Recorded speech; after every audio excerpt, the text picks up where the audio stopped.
for me. Blood in my dog and I can't see. I'm trying to be what I'm destined to be. And niggas trying to take my life away. I put a hole in a nigga. What's up, YouTube? Getting back on Jessica's E93 today. The plan is to get the rear end all welded up from the quarter panel chop for the wide body, and then get the coilovers and all the adjustable arms on so I can see what this thing looks like sitting down on the ground a little bit and see if I got the right adjustable arms. I ordered camber and toe arms for the rear. I'm not very familiar with the chassis, so hopefully those are the only arms I need. If not, I guess I'm gonna find out. First, I need to prep the chassis for welding, so that's what I'm doing right now. You can see I got the rear quarter panel all chopped open and clearanced for the wide body. And now I'm going around the perimeter of this cut, grinding all the paint off, and then I gotta grind the paint off the flaps here, so that way I can get a nice clean weld on that. And then when I'm done welding it, I'll go ahead and spray foam all these cuts, and then let the spray foam harden, and then I'll go through and caulk it all with paintable sealant, and then that'll be the finished product. Very similar to what I did on the R33. You can see this is what it looks like all done. It's all watertight and weatherproof and ready for the wide body to go on.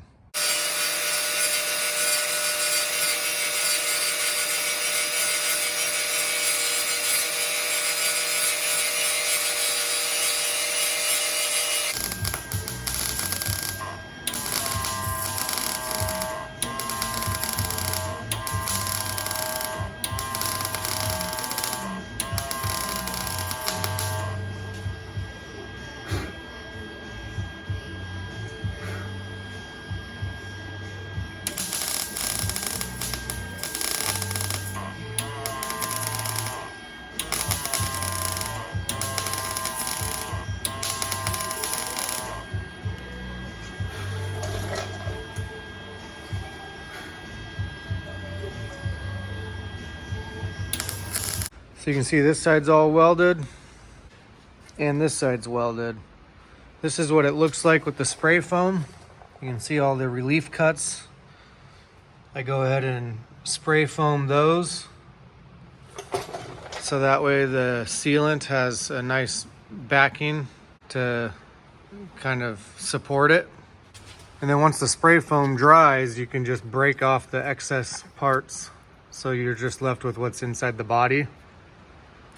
And then now I get to go back with the sealant, and I'll cover all this and cover all that.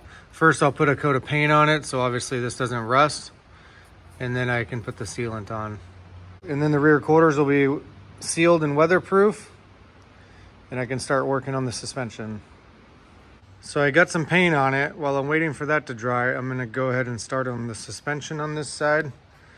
And again, this is my first real tackle to the BMW chassis at all, let alone the E90 chassis. So these are the arms that I ordered. Online it did say camber and toe. And you can see on the chassis, you've got this arm, which I'm assuming is called the traction arm. I'm assuming this is called the camber arm. You've got the bucket, which has an alignment adjustment on it. And then you also have this arm next to the bucket, which I assume is the toe arm. So that goes there. And then this one is way too long to go there, so it's got to go here. I'm hoping with just these two arms that I'm replacing, I can get kind of a drift alignment where I can zero out the toe and the camber on these back wheels. So I'm working on the suspension now. As you can see, I had to take out a lot of the trunk interior. I don't know how it is on the E90 and E92, but the E93 is kind of a pain. You can see I have all the convertible mechanisms back here. All this had to come out to get that piece out. And the strut is down in that hole. So I did get the suspension out on this side. I took the bolt off this side of the bucket and then lowered it down. And the shock has a nut on top, which is in the trunk, and then a nut on the bottom in the bucket arm. and then the spring just pops right out. You got the new Silvers Neo Max coilovers to go on. I did go with the Swift spring in the rear. And then here's the rear shock and the spring perch. Oh, and real quick, I just noticed this. I don't need to adjust the dampening through the trunk like normal. It's got the knob down here. So you just reach up above the wheel and you can turn this. So that's pretty nice. I think I'm gonna call it a night. The primer dried on both sides, so I went ahead and put the sealant on. So now they're actually weatherproof.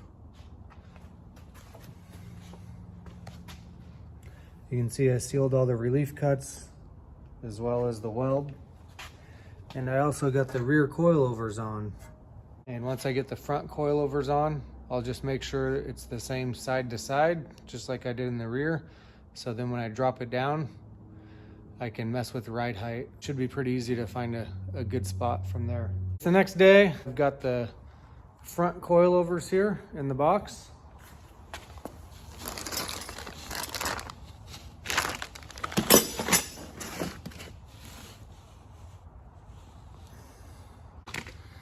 You can see they have camber adjustment on the top and a bracket for, I'm pretty sure that's for the sway bar.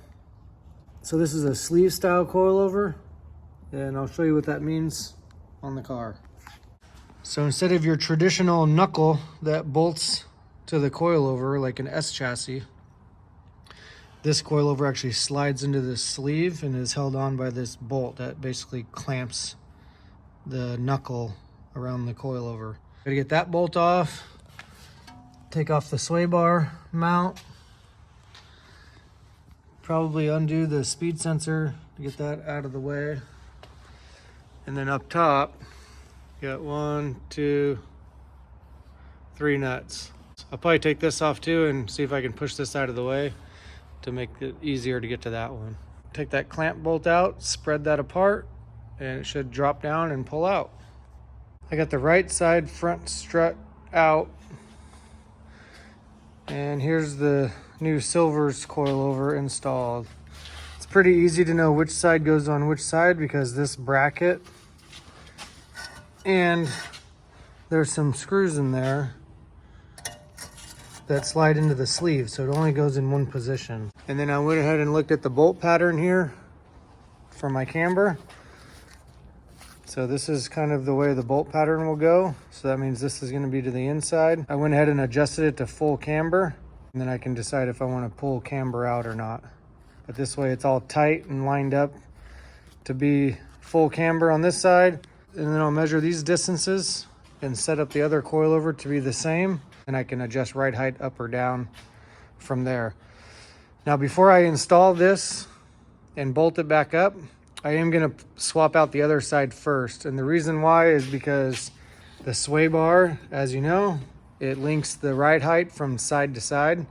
So if I went ahead and bolted this one up and then tried to hook up the sway bar, it's just going to fight me because it's set to the ride height of the other side. So I'm going to swap the other one out, and then I'll come back over here, bolt this one fully up, hook up the sway bar, and then the sway bar should already be in the right location on the other side to just slide right in.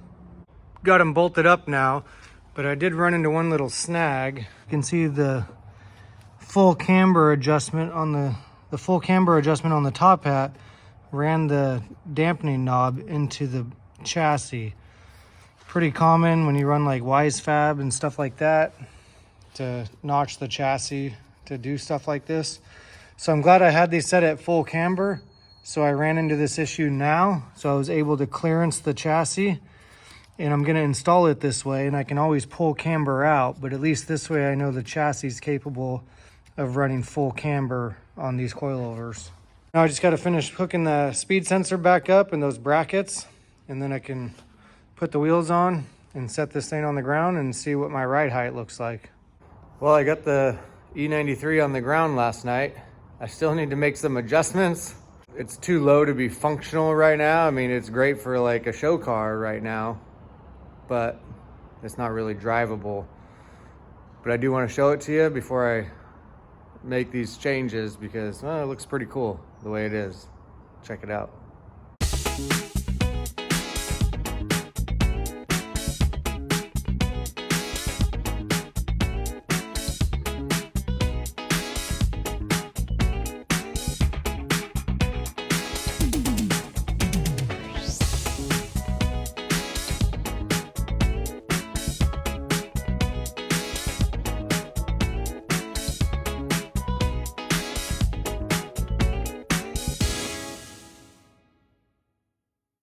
As you can see, the wheel gap on the fenders is pretty nice, but that's just kind of the way this body kit is.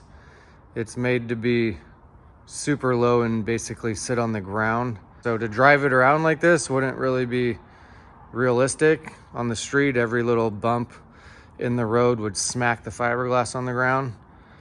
So I am gonna have to raise it at least an inch. I'm gonna start with 1 inch all the way around and see if that's gonna give us something that's more drivable. Also, with the fronts cambered in, I think it's a good amount of camber for the purpose of the vehicle, but it's sunken in. So I do need to swap the faces still with the Gartmeyer faces. And hopefully that will change the offset a little bit. And if not, then I'm just gonna buy different 5x114 adapters. I'm not gonna put a spacer on these adapters. I'll just go ahead and take these adapters off and put an adapter on there that'll bring out the offset to where we want it. So that way there's just one adapter spacer and then the wheel. The rear, I'm not very familiar with the geometry on these BMWs. So when I dropped it down, the rear did sink in quite a bit and also camber in quite a bit. So when I raise the rear an inch, I am gonna attempt to pull the camber out as well. But other than those things, I mean, it looks pretty darn cool. I have a few hours this morning before work, so I'm gonna go ahead and try to get the ride height adjusted all the way around. Gonna try to pull the camber out of the rear some more. And then if I have time after I do all that, I'm gonna swap the faces on all the wheels. Well, I've dropped it up and down in the rear about 3 or 4 times now. I think I've got the ride height and the camber and toe in the ballpark of where we want it to be. But instead of moving to the front now and then having to take them all back off to swap the faces, I'm gonna go ahead and swap these faces for these Gartmeyers. So that way the rear will be done and then I can move to the front.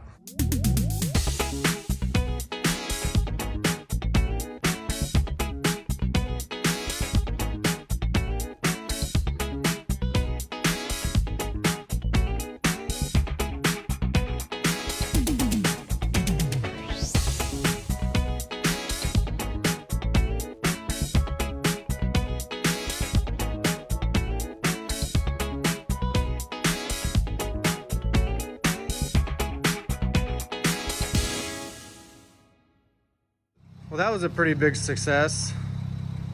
You can see the offset difference. These things are perfect now in the rear. Once I switched the Gartmeyer faces on, they did have a little more negative offset. Man, they look good.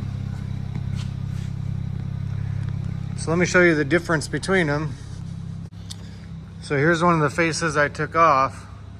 And this is one of the faces I put on. I would say it's probably about 20 mil more offset. These have different offsets, front and rear. The Gartmeyers have a square offset, so they're the same front and rear. So now it's gonna be a matter of taking the front wheels off and swapping those faces with these and seeing if it gives me the same result. Well, I got it on the ground now with all the Gartmeyers on. I ended up going up in the front about 5/8 of an inch on both sides. And I ended up going up in the rear about 3/4. These wheels definitely look good. The only problem I had was the front offset of the GMRs versus the Gartmeyers was only about 5 mil difference. So if you look at the rear, it's pretty much perfect with the Gartmeyers on there. The fronts were sunk. They're still a little sunk.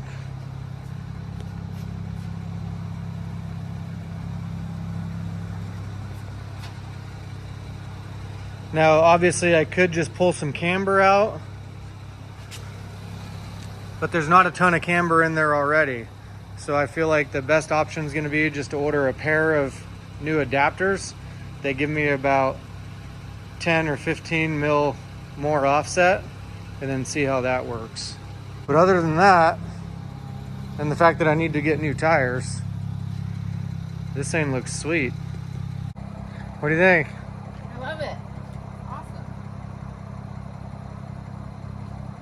Turned out so good. You gonna stay wingless or what? Good job, babe. I don't know. It looks really good right now without a ring.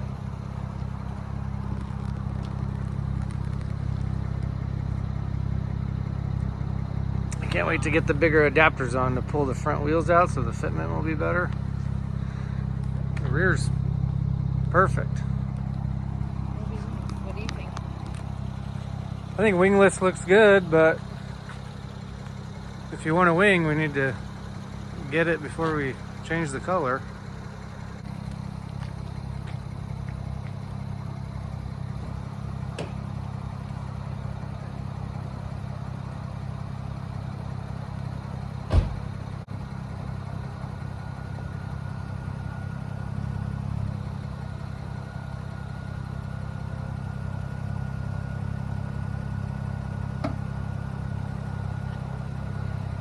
Like a spaceship.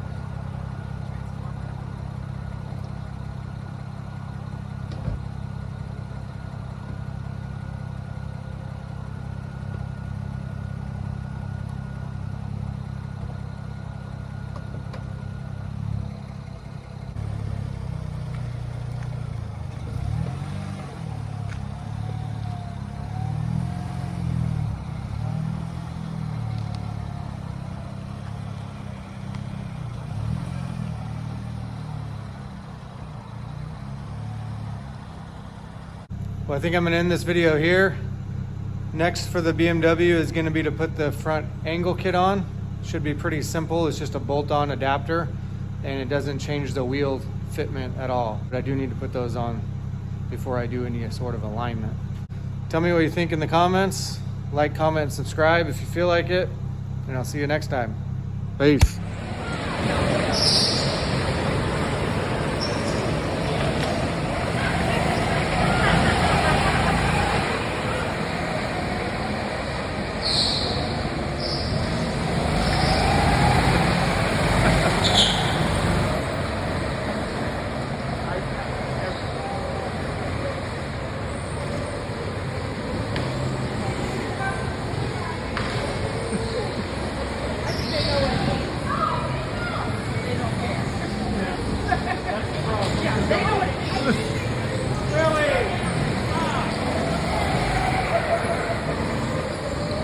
Get him, guy, get